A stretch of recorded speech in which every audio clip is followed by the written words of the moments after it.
Sir आज सुनवाई हुई है, क्या सुप्रीम कोर्ट ने कहा है? देखिए, सीपीएस मामले में आज सुनवाई हुई है हिमाचल सुप्रीम कोर्ट में।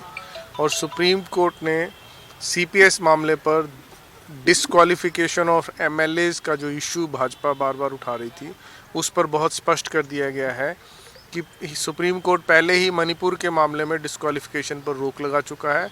एक इसलिए इस मामले में भी डिस्क्वालिफिकेशन वाले इशू पर रोक लगाना आवश्यक है। उसी बात को ध्यान रखते हुए उन्होंने पैरा 50 जो हिमाचल प्रदेश उच्च न्यायालय की जजमेंट थी उस पर रोक लगा दी और कहा कि उसके अनुसार किसी भी डिस्क्वालिफिकेशन प्रोसीडिंग्स को नहीं चलाया जाएगा। दूसरा, न्यायालय ने प्रदेश सरकार को भी कहा है स्पष्ट है कि आप सीपीएस की नियुक्ति नहीं करेंगे। और हमने सुप्रीम कोर्ट को ये एश्योर किया है, एज एडवोकेट जनरल मैंने एश्योर किया है कि हम ये नियुक्तियाँ नहीं करने जा रहे हैं।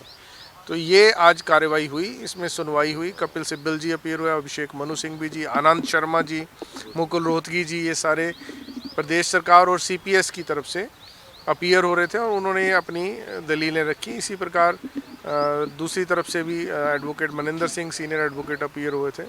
उन सब बातों को सुनने के पश्चात आज उच्चतम न्यायालय ने एक बैलेंस बना दिया और कहा कि जहां सीपीएस एमएल की कार्य पदों पर काम नहीं करेंगे एमएलए, पर वो एमएलए विधानसभा में बरकरार रहेंगे।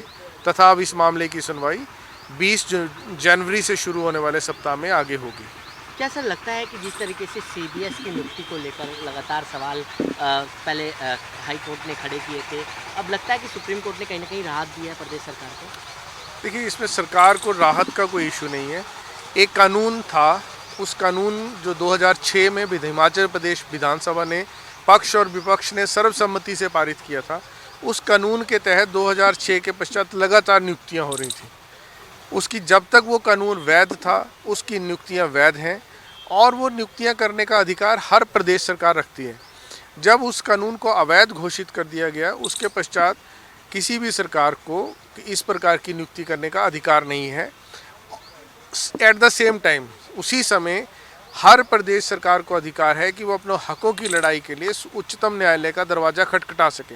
इसी प्रकार सीपीएस के पास भी अधिकार है कि अपनी लड़ाई के लिए उच्चतम न्यायालय का दरवाज़ा खटखटा सकें तथा जजमेंट हिमाचल हाई कोर्ट के जजमेंट में जो पहलू हमें लगते हैं कि वो कानून सम्मत नहीं है, उनके आधार पर चुनौती दे सकें।